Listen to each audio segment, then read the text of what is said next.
Today, we're going to dive into a really fascinating and honestly pretty controversial text, Godfrey Selig's Secrets of the Psalms. The whole idea here is that this book of scripture, which so many of us know, isn't just a collection of hymns. No, it claims it's a detailed, practical manual for actually wielding spiritual power. So let's unlock some of its secrets. Right off the bat, the book hits you with this provocative idea. It basically asks us to just set aside our modern understanding of the Psalms for a minute and think about them in an ancient way. What if these texts aren't just for, passive reading or comfort? What if they're active tools, like spiritual technologies, designed to create real, tangible results in our world? And the results it claims you can get are, well, they're astonishingly specific.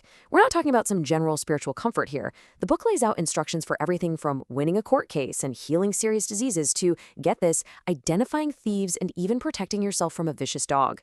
It's like a complete index of human problems with a prescribed spiritual solution for every single one. So you have to ask, right? Where does an idea this radical even come from? Well, according to the text, this isn't some New Age invention. It claims these secrets are part of an ancient, hidden tradition that runs right alongside the written scriptures we all know. They call it the verbal law. The book identifies this tradition as the Kabbalah, but it defines it in a very particular way. The story goes that when Moses was up on Mount Sinai, he got the written law, the 10 Commandments.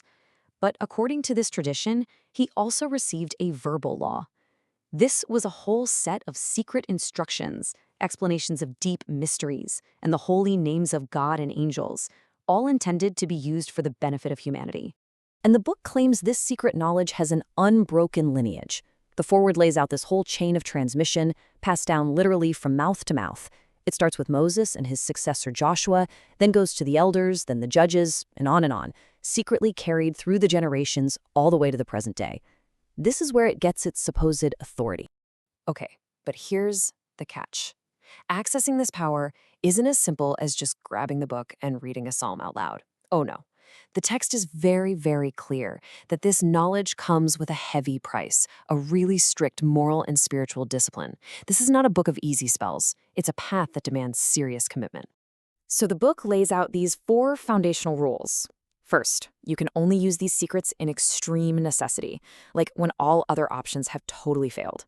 Second, you have to have absolute, unwavering trust in God's power. Third, the prayer must come from a place of genuine humility, a contrite heart. But maybe the most demanding rule of all is the last one.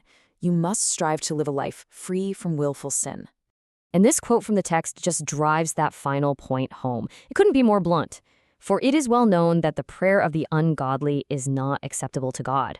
It's saying that this power is basically inaccessible to anyone whose conscience is troubled by sin. Your moral state isn't just a suggestion, it's a fundamental requirement for any of this to work.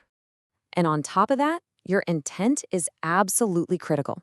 The author is adamant that a true Kabbalist never ever uses this knowledge for personal gain or to get rich. Its only purpose is to help others in need. The practitioner just has to trust that God will provide for their own needs in return.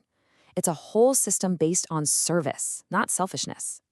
All right, so with that history and all those strict rules laid out, let's get back to the applications themselves. Because honestly, the sheer breadth of problems this book claims to solve is what makes it so wild. It truly reads like a spiritual first aid kit for all of life's troubles. What's just so striking is the range of problems covered. It goes from the really mundane to the absolutely life-threatening. You've got a remedy for a bad headache using Psalm 3, right next to one for surviving a storm at sea with Psalm 2. You can use Psalm 8 for success in your business or Psalm 16 to figure out who robbed you. It covers everything from arguments at home to what it calls supernatural attacks. So we know the what and the why. But how do you actually do it? Well, the book lays out a very clear, repeatable method for applying each psalm. It's a kind of ritual that always has 3 core components. The process always follows these 3 steps. First, you pick the right psalm for your specific problem. Second, you identify the secret holy name that's associated with it, and you hold that name in your mind. And finally, you recite a specific prayer that goes along with it, which is meant to direct the psalm's energy towards your goal.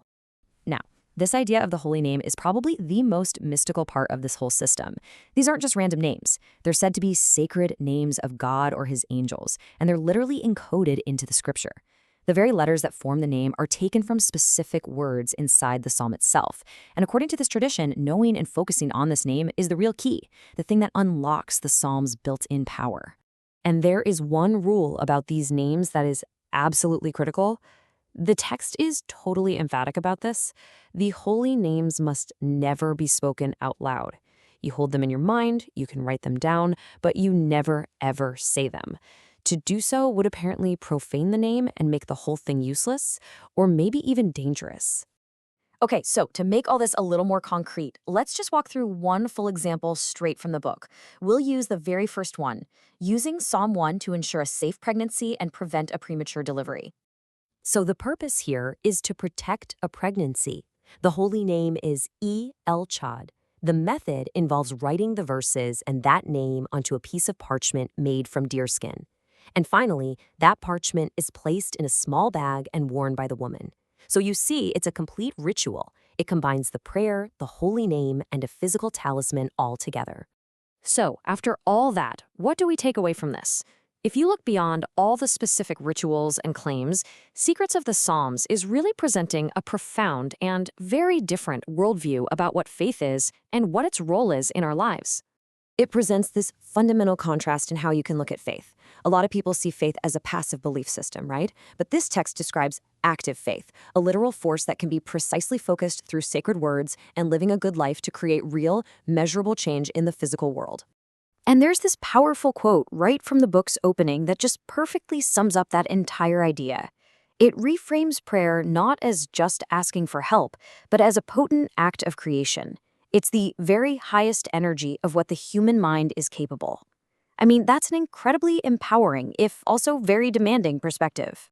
So in the end, whether you believe in the literal power of these methods or you just see them as a fascinating piece of history, their very existence raises a big question. What does this incredibly detailed system for influencing the universe really reveal about our timeless human need for meaning, for structure, and ultimately for just a little sense of control in a world that so often feels completely chaotic?